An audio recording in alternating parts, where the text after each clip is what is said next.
आज की क्लास में मैं application of total internal reflection के बारे में बात करूंगा। पहली एप्लीकेशन जिसपे इस बार एक आपको वैल्यू बेस्ड क्वेश्चन या आप जिसको कहो कि एप्लीकेशन बेस्ड क्वेश्चन आया था, वो स्पार्कलिंग ऑफ डायमंड से ही आया था। आपने देखा भी होगा जो सैंपल पेपर सीबीएसई का आया था। तो इसकी पहली एप्लीकेशन ही है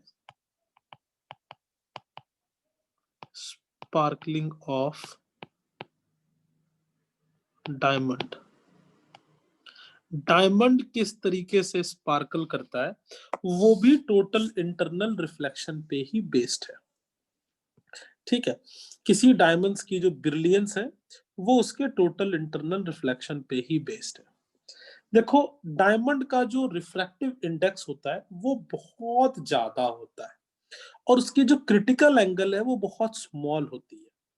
तो जब डायमंड, आप सबने सुना भी होगा, देखा भी होगा अगर आप शॉपिंग करने गए होगे, तो कि जो डायमंड की प्राइस है वो उसके कटिंग के ऊपर ही होती है।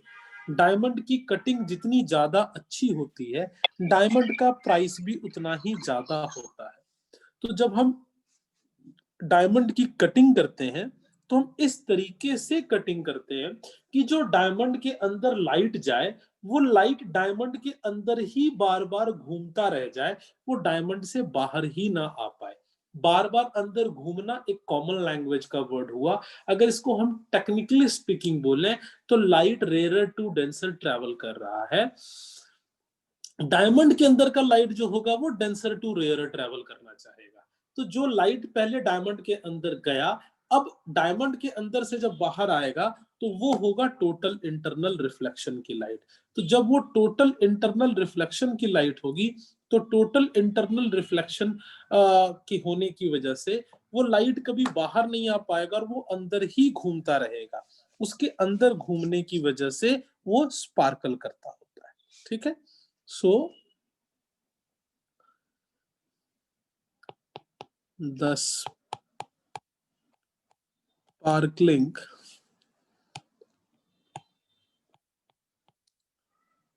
of diamond is due to TIR। ये TIR की वजह से है। ठीक है, क्यों? तो जो रिफ्रैक्टिव इंडेक्स है, तो रिफ्रैक्टिव इंडेक्स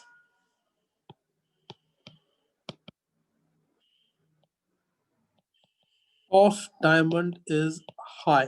डायमंड का रिफ्रैक्टिव इंडेक्स क्या है? हाई है, बहुत लार्ज है, या is large, is very large,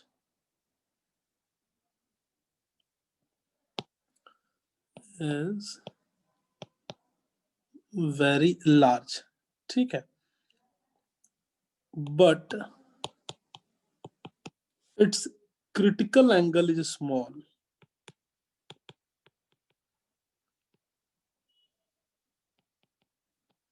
लेकिन जो इसका क्रिटिकल एंगल है वो क्या होगा? स्मॉल होगा।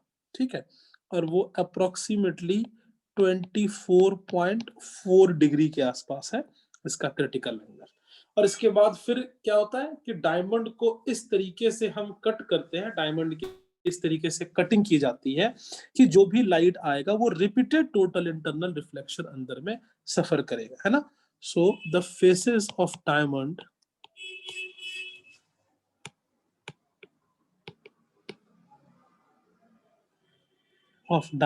are so cut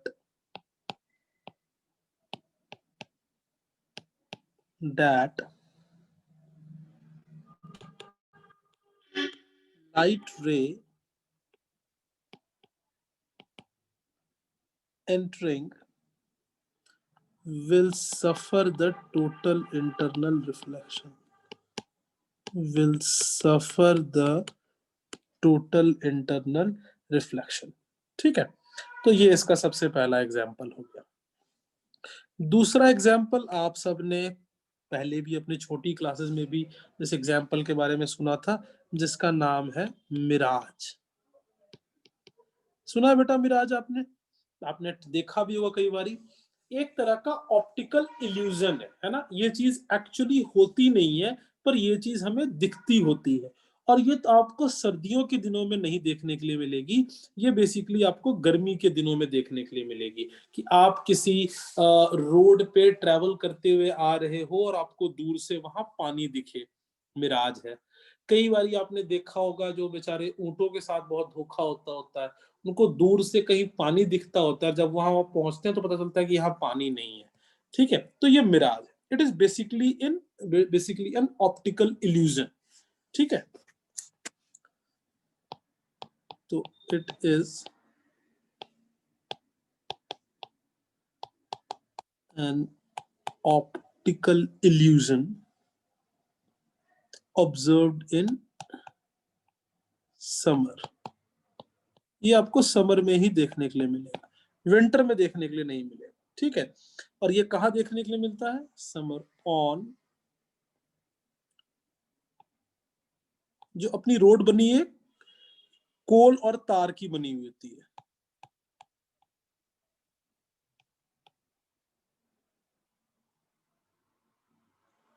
ठीक है, और इन डेजर्ट्स।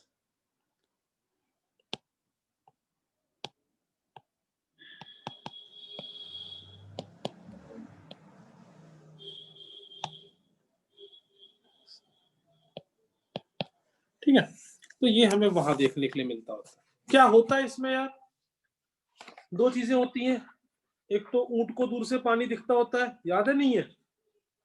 क्लास 10th में पढ़ा था कि भूल गए? अरे बोलो यार,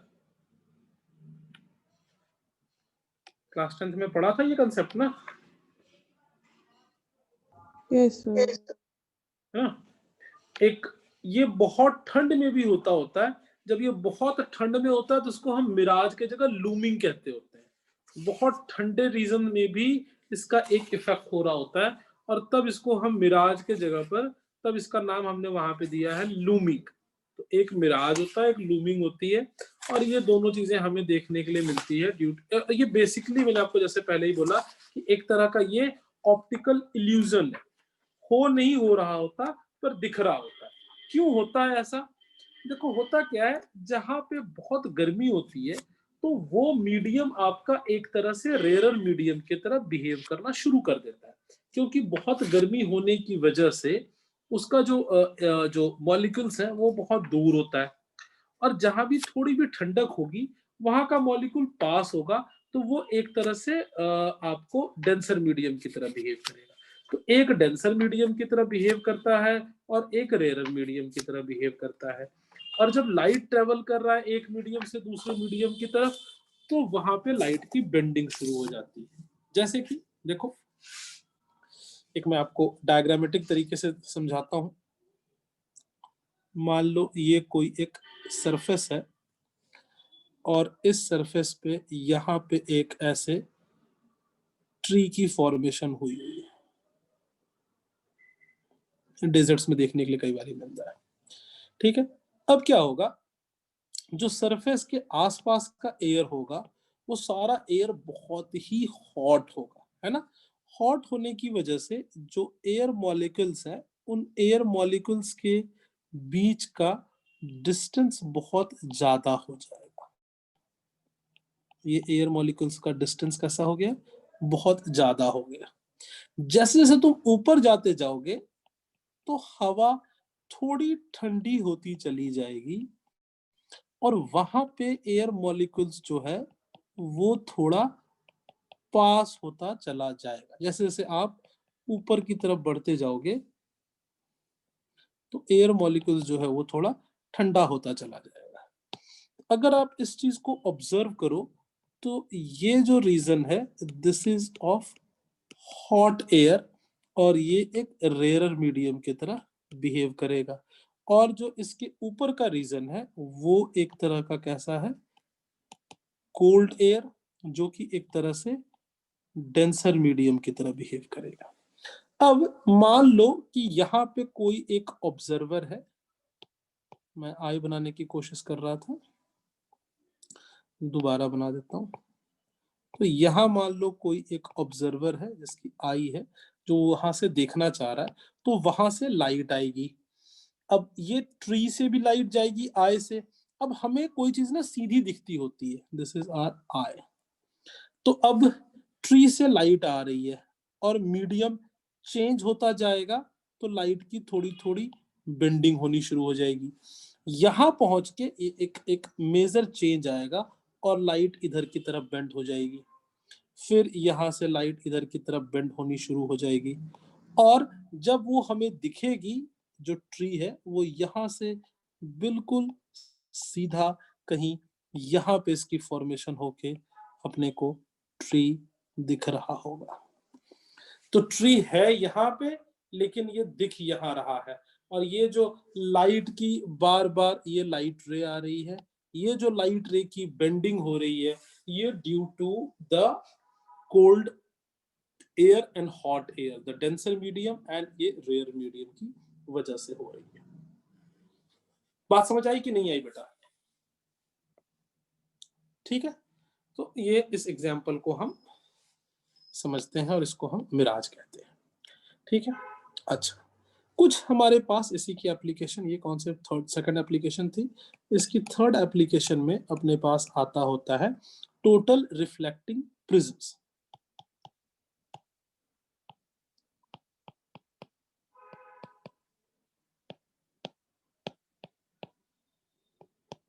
टोटल रिफ्लेक्टिंग प्रिज्म्स। अब क्या होता है टोटल रिफ्लेक्टिंग प्रिज्म? ये एक तरह का राइट एंगल आइसोसेलेस प्रिज्म होता है। आइसोसेलेस ट्रायंगल मतलब दो एंगल इक्वल होगा। राइट एंगल आइसोसेलेस प्रिज्म होता है जो कि टोटली रिफ्लेक्टिंग प्रिज्म होता है।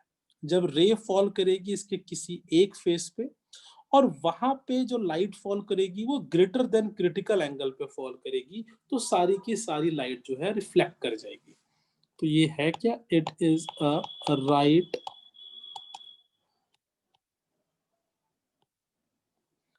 Angled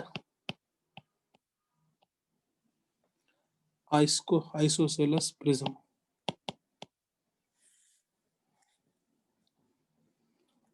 and light ray falls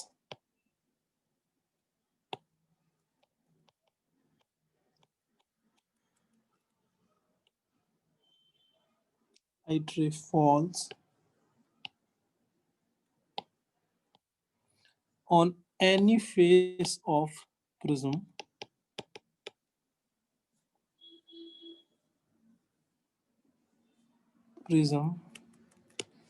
at an angle greater than critical angle of glass.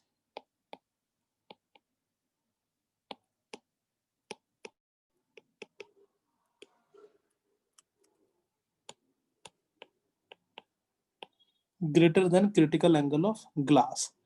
ठीक है, and hence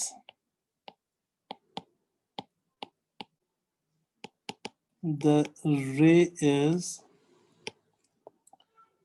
totally internally reflected.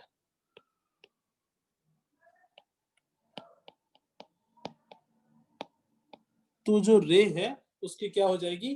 Total internal reflection हो जाएगी। ठीक है,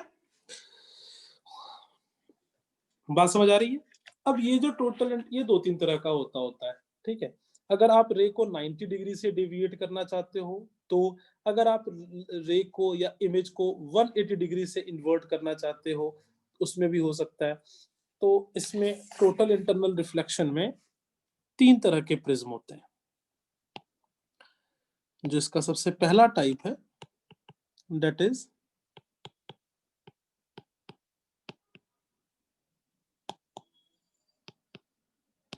to deviate a ray through 90 degree.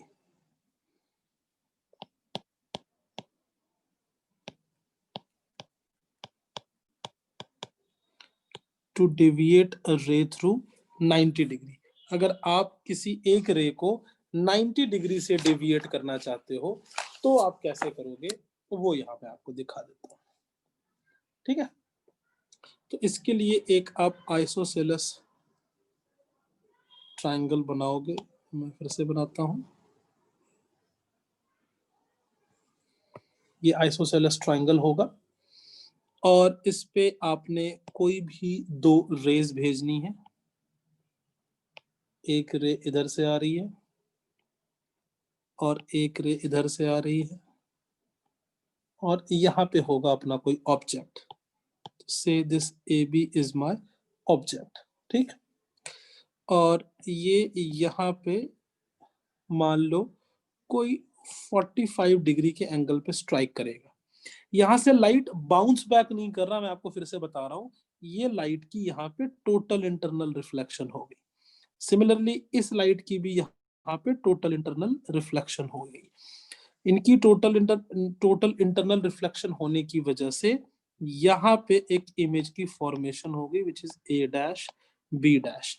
यहाँ पे जो मैंने ऐसे बनाया है perpendicular, this is the normal to this face. अगर मैं ट्राइंगल का नाम रखूं एक्स वाई जेड, तो एक्स जेड फेस पर ये नॉर्मल है। मैं नॉर्मल एक बार फिर से ड्रॉ कर देता हूँ, दूसरे कलर से नॉर्मल ड्रॉ कर देता हूँ ताकि आपको पता चले। ये जो मैंने ड्रॉ किया है 45 डिग्री पर, ये मैंने नॉर्मल ड्रॉ किया है, क्योंकि इंसिडेंट रे एंगल हमेशा नॉर्मल के साथ ही बनाता होता है। तो इस जगह पर टोटल से होने की वजह से ये यहाँ पे मेरा ऑब्जेक्ट था और ये यहाँ पे मेरे इमेज की फॉर्मेशन हुई है और मैंने रे को 90 डिग्री से इस केस में डेविएट किया हुआ है, ठीक है। इस तरह के prism used in periscope, this type of prism is used in periscope, ठीक है। इसको हम पेरिस्कोप में यूज करते होते हैं। तो ये हो गया पहला इसका।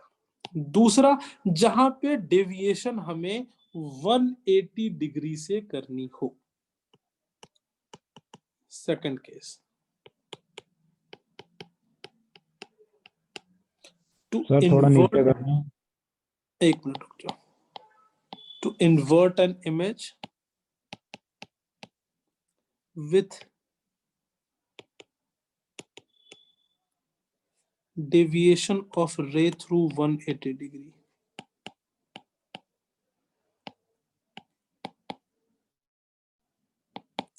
हाँ जी ये लो।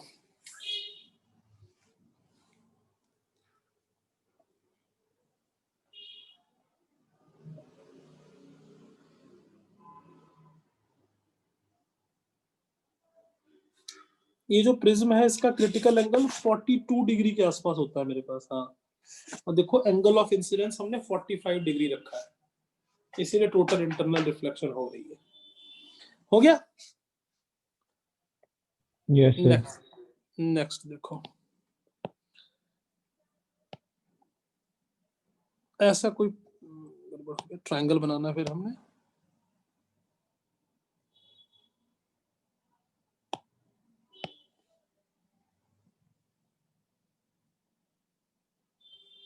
ऐसा एक ट्रायंगल ले लिया, ठीक है। दोनों साइड्स इक्वल होंगे, थोड़ा छोटा बड़ा लग रहा है, ये ठीक है थोड़ा, ये रहा ट्रायंगल, ठीक। फिर दो रे इंसिडेंट करो, यहां से एक रे लेकर आया, मैं नॉर्मल नहीं बना रहा हूँ, अंडरस्टूड है। एक रे और ये यहाँ दूसरा रे, और फिर इन दोनों रे की होगी, ये रे यहाँ से आके इधर स्ट्राइक करेगा और यहाँ स्ट्राइक करते के साथ इसकी फिर टोटल इंटरनल रिफ्लेक्शन हो जाएगी और ये इधर चला जाएगा। सिमिलरली ये यहाँ से यहाँ आएगा और ये यहाँ से इधर निकल जाएगा। समझ रहे हो बात? तो अगर ये है मेरा ऑब्जेक्ट, तो यहाँ कहीं आके बनेगा मेरा इमेज। अगर ये ए बी है तो ये बनेगा ए डैश बी डैश, ठीक है। तो यहाँ पे देखो इमेज अपने आप इन्वर्ट हो जा रहा है। अगर आपको नॉर्मल बना के चेक करना है तो मैं यहाँ पे आपके दिखाने के लिए फिर से नॉर्मल ड्रॉ कर देता हूँ। ये नॉर्मल है, ये एंगल ग्रेटर देन 45 होगा, ये फिर ग्रेटर देन 45 होगा, फिर यहाँ पे लाइट दोबारा फॉल करके टोटल इंटरनल रिफ्लेक्शन होगी, फिर से लाइट की टोटल इंटरनल रिफ्लेक्शन हो गई है। तो यहाँ पर आपके पास एक इमेज मिली है जो इन्वर्टेड इमेज वापस आपको मिल गई। ठीक है, ऐसा प्रिज्म को हम कहते हैं पोरोप्रिज्म।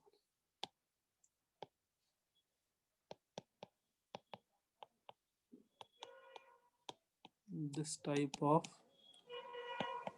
prism is called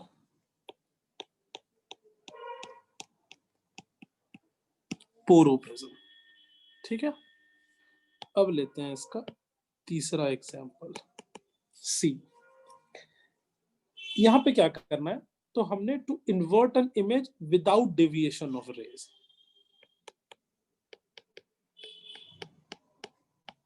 to invert an image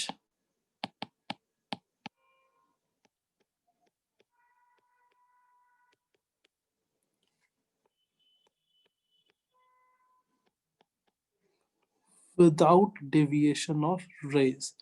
हमने रेज को बिना डेविएट किए हुए इमेज को इन्वर्ट करना है।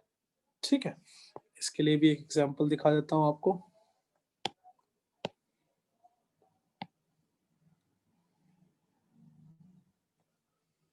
तो ऐसे पहले आप एक प्रिज्म ले लो और यहां से मान लो एक लाइट रे आएगा और एक लाइट रे यहां पर आया। लाइट अभी रेयर टू डेंसर जा रहा है, इस लाइट रे की बेंडिंग इधर हो गई और इस लाइट रे की बेंडिंग इधर हो गई।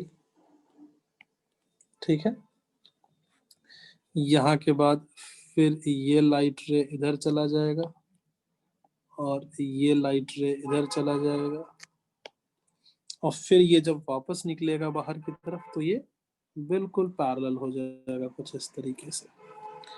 ठीक है, अगर यहाँ पे इस तरीके से कोई ऑब्जेक्ट रखा हुआ होगा ए बी, तो बाद में यहाँ पर कुछ इस तरीके से इन्वर्टेड ए डैश बी डैश अपने को इमेज मिलेगी। ठीक है, सिचुएशन होपफुली आप सबको क्लियर होगी, है ना। दो जगह पे डेविएशन हो रही है और ये यहाँ पे नॉर्मल है और यहाँ पे नॉर्मल है और ये सारा टोटल इंटरनल रिफ्लेक्शन हुआ है। ठीक है, इस तरह का जो प्रिज्म है they are used in projectors और बाइनोकुलर्स। तो इसका एग्जांपल क्या होगा, प्रोजेक्टर्स एंड बाइनोकुलर्स।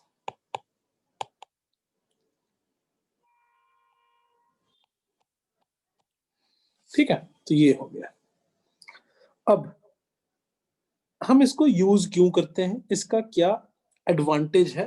तो इसका एडवांटेज ये होता है कि सबसे पहले टोटल इंटरनल रिफ्लेक्शन का ही मैं आपको एडवांटेज बताता हूँ जिसकी वजह से हम इसको रिफ्लेक्शन के जगह पर यूज करते हैं। जो टोटल इंटरनल रिफ्लेक्शन होता है, यहाँ पे कोई भी लाइट की इंटेंसिटी का लॉस नहीं होता है। ठीक है, तो इसलिए हम इसको प्रेफर करते होते हैं और जो इमेज की फॉर्मेशन होती है वो थोड़ी प्रिसाइज फॉर्मेशन होती है यहाँ पे। इसी वजह से आपने आज के दिन में काफी सुना होगा कि अभी आपने सुना होगा जियो का ऑप्टिकल फाइबर ब्रॉडबैंड आया है, सबने नाम सुना ना। एयरटेल ने भी अपना ऑप्टिकल फाइबर ब्रॉडबैंड निकाला है। तो इन सारी एप्लीकेशंस में जो सबसे इंपॉर्टेंट एप्लीकेशन है जो आज के दिन में डे टू डे लाइफ में बहुत ज्यादा यूज हो रही है, जो टोटल इंटरनल रिफ्लेक्शन के ऊपर ही बेस्ड है, that is optical fibres. Important topic board point of view से। सर थोड़ा सा ऊपर कर दो। ये लो बेटा, ऑप्टिकल फाइबर की जहां तक बात है, ये एक ऐसा टर्म है जिससे आप सारे कोई वाकिफ हो, आप सबने इस टर्म के बारे में सुन रखा है, आप सब कोई इस टर्म को जानते होते हो। ऑप्टिकल फाइबर क्या है? तो ये एक मोड ऑफ डेटा ट्रांसपोर्ट है ना? आपके घर में जिन लोगों ने भी रिसेंटली वाईफाई लगवाया होगा, आप सबके पास एक ऑप्शन आई होगी कि आप ऑप्टिकल फाइबर कम्युनिकेशन की हेल्प से अपनी वाईफाई को लगवाओ। तो ये जो ऑप्टिकल फाइबर पे बेस्ड कम्युनिकेशन है, इसके बारे में हम यहाँ पर आज के दिन में बात करेंगे। ठीक, बहुत इंपॉर्टेंट है, इसको अच्छे से सीख लो। बोर्ड में 2 या 3 मार्क्स का क्वेश्चन इससे आ जाता होता। Theoretically important topic for board. क्या कहता है ये? तुमने देखा है कि आज के दिन में इंटरनेट की स्पीड सडनली बहुत ज्यादा हो गई है, बहुत ज्यादा। क्यों इतनी ज्यादा हो, कभी सोचा? इतनी ज्यादा इसलिए हो गई कि आज के दिन में जो डेटा का ट्रांसपोर्ट है वो with the help of light हो रहा है।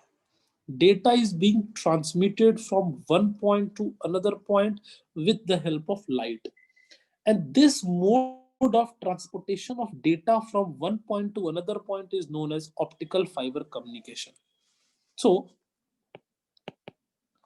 an optical fiber, जिसके घर में होगा, तुमने देखा भी होगा, बहुत पतली सी एक वायर होती है, देखा किसी ने? Yes, sir.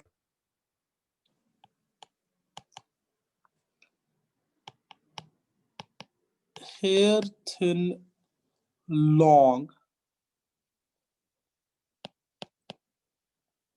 strand of quality glass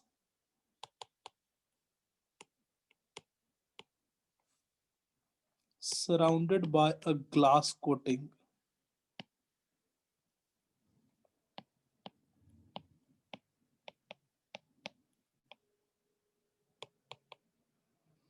Glass coating of slightly lower refractive index.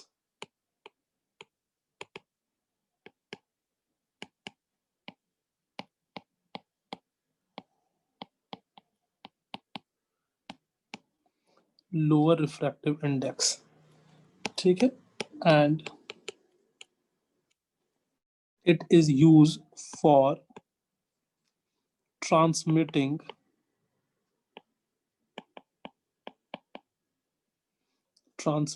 an optical signal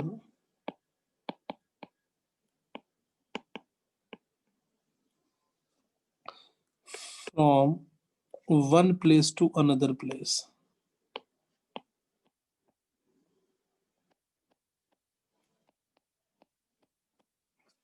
ठीक है?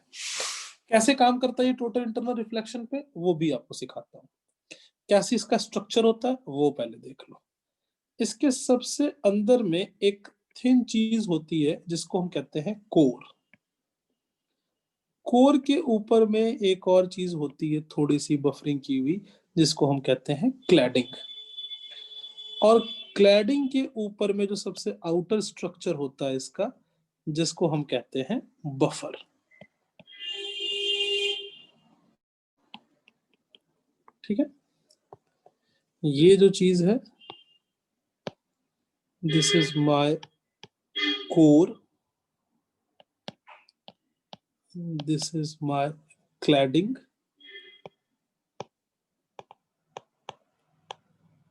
and this is my buffer coating. ठीक है? अच्छा जी, जो कोर होगा, मान लो इसका रिफ्रैक्टिव इंडेक्स होगा μ1, और जो क्लैडिंग होगा, मान लो इसका रिफ्रैक्टिव इंडेक्स होगा μ2। एक का कितना मान लिया? μ2, एक का मान लिया μ1। लाइट कहां से कहां ट्रेवल करनी चाहिए बेटा टोटल इंटरनल रिफ्लेक्शन के लिए? Denser to rare. तो कोर का रिफ्रैक्टिव इंडेक्स ज्यादा होगा, क्लैडिंग का रिफ्रैक्टिव इंडेक्स कम होगा। तो हम क्या लिखेंगे? μ2 इज लेस देन μ1। ठीक है? तो सबसे पहले चीजें, क्यों ऐसा क्यों होगा वो जरा देख लो। मैं उसके डायग्राम बनाता हूं और फिर सबका काम भी बता दूंगा। ये सपोज करो अपना कोर है, और कोर के ठीक ऊपर ही इस तरह से क्लैडिंग रहती है, और इसके ऊपर बफर होता है। बफर की बात अभी मैं छोड़ देता हूं। अब मान लो लाइट, तुमने कोई डेटा को ऐसे भेजा यहाँ पे, और ये ड्रॉ किया। तुमने इस तरह से भेजना है कि ये angle of incidence critical angle से बड़ा होना चाहिए। तो लाइट जो, और लाइट कहां से कहां ट्रेवल कर रहा है, हमेशा तुमने कोर को कैसा रखना है, रेयर मीडियम, और क्लैडिंग को कैसा रखना है, डेंसर मीडियम। सॉरी मैंने उल्टा बोल दिया, आपको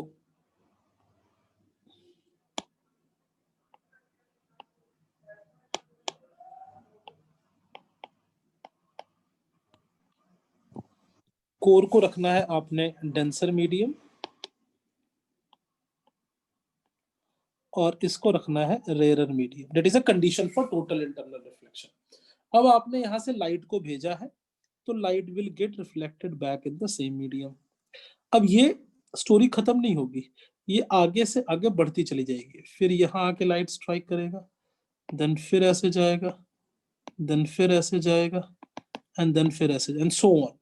So the data will get transmitted along, so on it will get transmitted from one end to another end.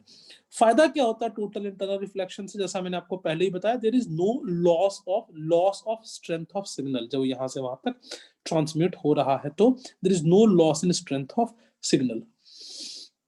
ठीक है, तो इस तरह से काम करता है। सबसे पहली चीज इसमें क्या है मेरे पास, कोर। क्या होता है कोर, तो it is a central cylindrical structure and it is made up of glass, silica और plastic of refractive index μ1।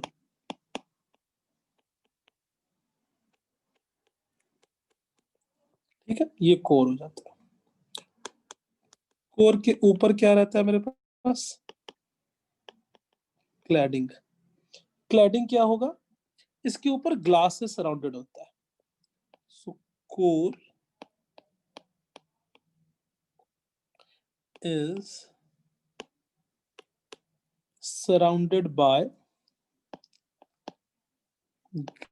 glass और plastic.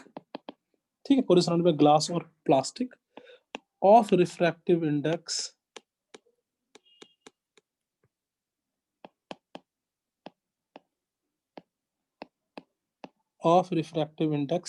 μ2 and μ2 is less than μ1। ठीक है ना। और जो इसके सबसे लास्ट में चीज होती है वो होती है बफर कोटिंग।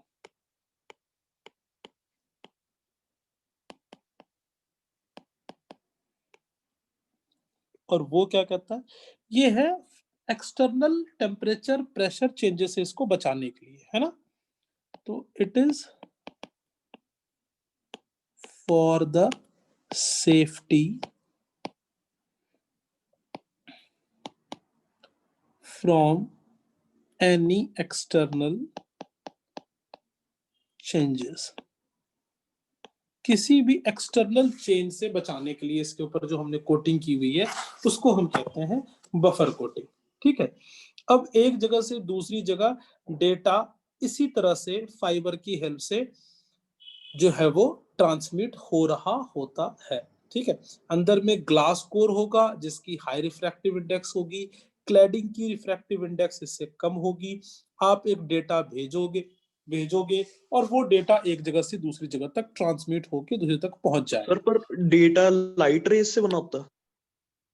डेटा की तो हम लोग कोडिंग डिकोडिंग करते हैं बेटा, एक अकेला यही काम उसके अंदर इन्वॉल्व नहीं रहता, और भी कई चीजें इन्वॉल्व रहती है उसके अंदर। पर जो डेटा को ट्रांसपोर्ट करता होता है वो लाइट रेज के थ्रू होता है डेटा की ट्रांसपोर्टेशन। जब हम डेटा को भेजते हैं तो वो पहले कन्वर्ट होता है डिजिटल नंबर्स में, है ना, हेक्सा डिजिटल नंबर्स में। वो डिजिटल और हेक्सा डिजिटल नंबर के फॉर्म में कन्वर्ट होके लाइट उसको कैरी करता है एक जगह से दूसरी जगह पर। जैसे मान लो रे तो हमेशा सीधी नहीं रहेगी, ऐसे कोई वायर जा रही है, मान लो, देखो ऐसे मान लो कोई वायर जा रही है एक जगह से दूसरी जगह। थिकनेस कम ज्यादा कर दी मैंने, वायर तो हमेशा एक जैसे ही जा रही होगी। थोड़ा मैं इसको देखो शेप से बना देता हूँ। ये मान लो एक वायर है जो यहाँ से यहाँ तक ट्रांसमिट हो रही है, सीधी तो हमेशा होगी, कोई जरूरी तो है नहीं। सिमिलरली इसके साथ साथ ही ये ऐसे वायर होगा, ये ऐसे ट्रांसमिट हो रहा होगा। ये तो बहुत कॉम्प्लेक्स स्ट्रक्चर है, तुम्हें तो बस बेसिक इंट्रोडक्शन है यहाँ पर, ठीक है। ये वाला जो पोर्शन है इसके साथ साथ ये कोर है, ये मैंने ब्लू से बना दिया कोर। और ये जो बाहर का स्ट्रक्चर है ये है तुम्हारा cladding.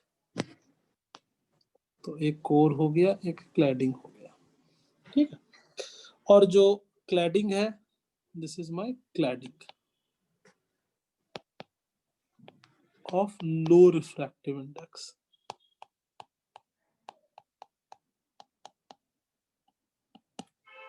And this is core of high refractive index.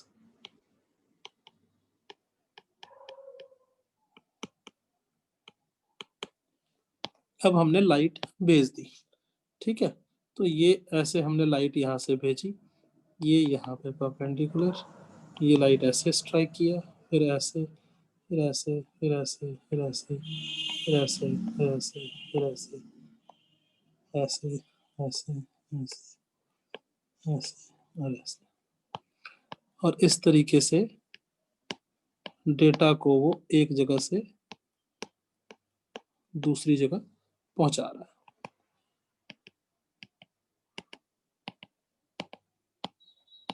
किसी को समझ नहीं है तो दोबारा पूछ सकते हो बेटा।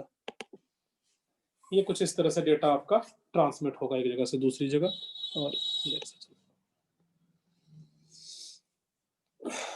ठीक है। और एक लाइट पाइप के अंदर बहुत सारा bundle of optical fibre use हो रहा होता है, और इसको हम बहुत कहाँ यूज करते हैं। तो तुम्हें जैसे मैंने बताया सबसे इंपॉर्टेंट जो आज के दिन में है वो है टेली कम्युनिकेशन में, बहुत सारे सेंसर्स में लगा हुआ होता है, इन हर एक जगह पर हम इसको यूज कर रहे होते हैं।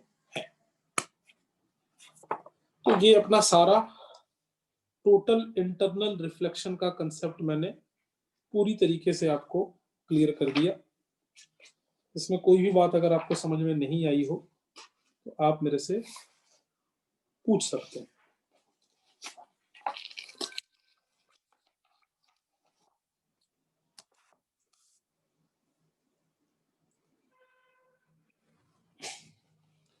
ठीक है बेटा, थोड़ा नहीं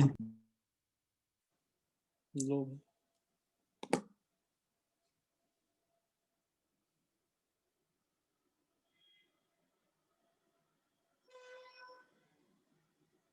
हो गया। एक टॉपिक और करा देता हूं।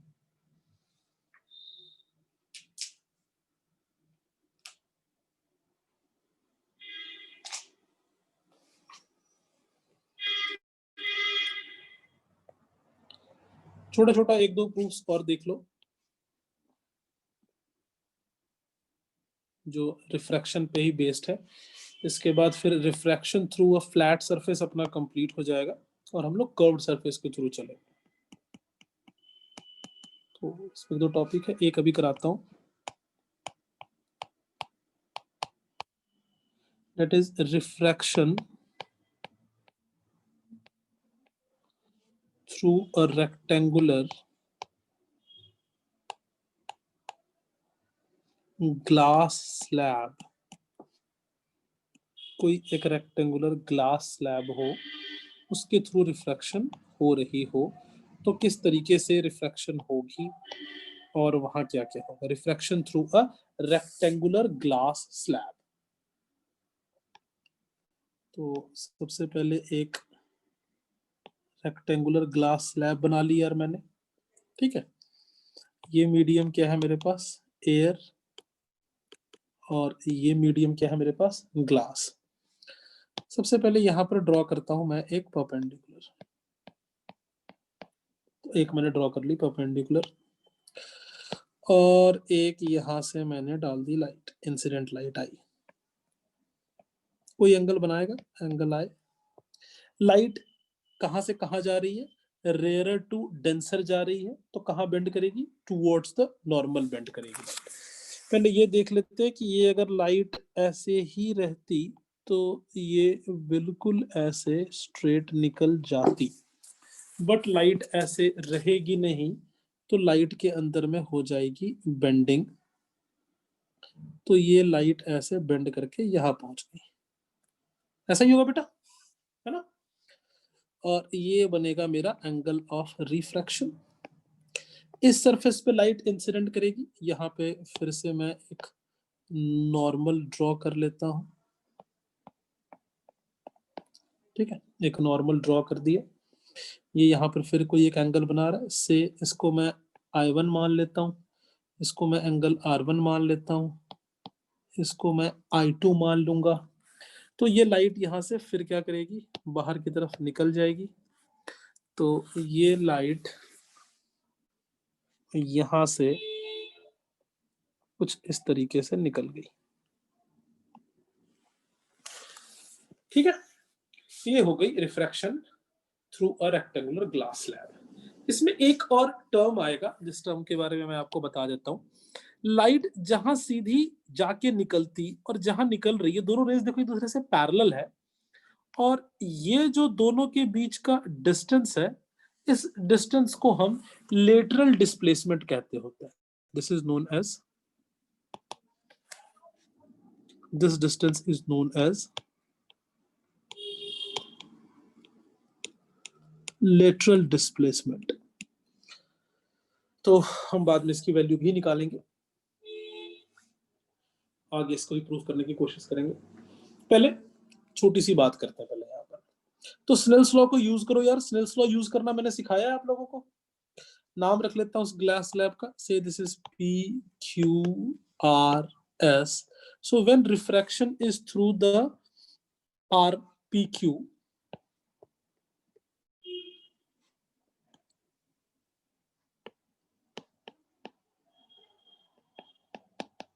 when refraction is through arm PQ,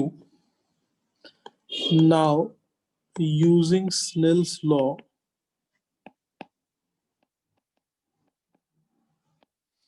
Snell's law क्या बोलता है यार, अगर मैं लिखूं refractive index of glass with respect to air, सिखाया मैंने यार, ऊपर के साथ ऊपर का एंगल, तो क्या आएगा बताओ, sign I1 upon sine R1। बोलो सही है गलत है?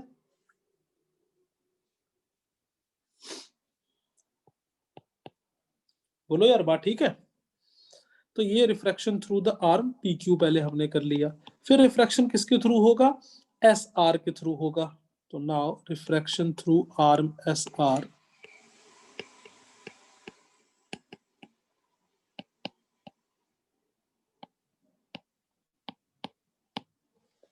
मेरी आवाज आ रही है? हैंग तो नहीं हो गया? नहीं भाई, तुम लोग शांति से बैठे हो। Refraction through arm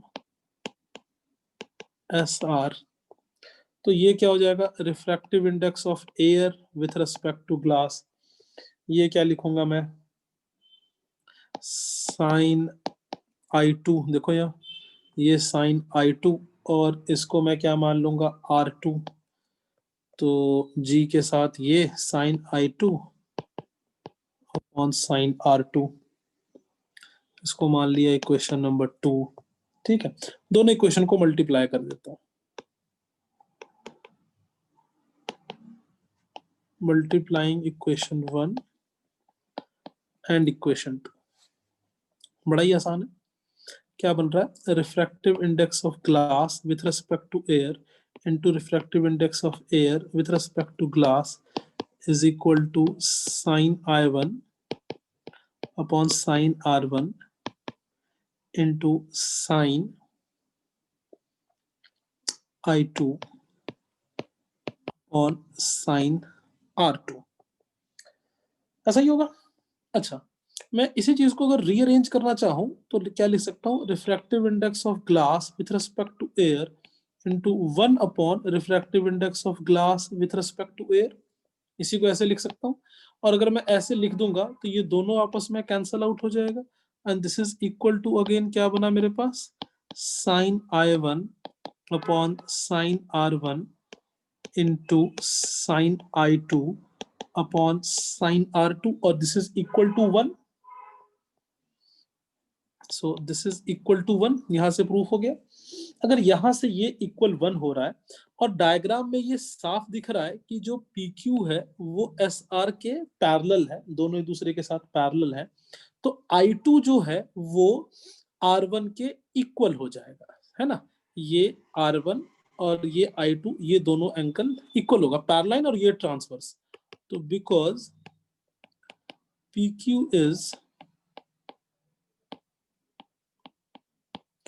parallel to SR, PQ SR के पैरेलल है, तो angle I2 is angle R1. तो I2 और R1 इक्वल हो गया भाई साहब, तो वो भी लिख लेता हूं मैं. तो sin I1 upon sin R1 into sin I2 upon sin R2. मैं I2 की जगह पर क्या लिख सकता हूं, R1 लिख सकता हूं. तो I2 की जगह पर मैं क्या लिखूंगा, R1 कैंसल आउट हो गया, इक्वल टू 1 हो गया. तो यहां से फिर क्या लिख सकता हूं मैं, sin I1 is equal to sin R2. इसका मतलब angle I1 is equal to angle R2. इससे क्या प्रूफ हुआ, इससे ये बात प्रूफ हो गई कि आपने जिस एंगल से लाइट को यहाँ पे एंटर किया था, लाइट उसी एंगल से यहाँ पर बाहर निकलेगी. फाइनली ये बात इसमें से प्रूफ हो गई कि लाइट को आपने जिस एंगल से यहाँ पे एंटर करा था, ये जो एंगल यहाँ पे फॉर्म कर रहा था, वो जब यहाँ से बाहर निकला तो वो सेम एंगल की फॉर्मेशन करता हुआ बाहर निकला. तो ये चीज हमने यहाँ से प्रूफ कर दिया. ठीक है. और जो उस एक, चलो ये बात प्रूफ हो गई. एक जो उसमें शिफ्ट आया है वो शिफ्ट भी पैरेलल आया है, that shift is known as lateral displacement. इसका प्रूफ थोड़ा बड़ा है जो आज की क्लास में कवर अप नहीं हो सकेगा, जिसकी कवर अप हम लोग कल की क्लास में करेंगे. ठीक है. तो आज के लेक्चर को मैं यहीं पे खत्म करता हूँ. यहाँ तक में अगर आपको कोई भी स्टेप समझ में नहीं आया हो या कोई भी डाउट हो तो आप पूछ सकते हो. आपके डाउट्स के लिए मैं 5 मिनट वेट कर रहा हूँ.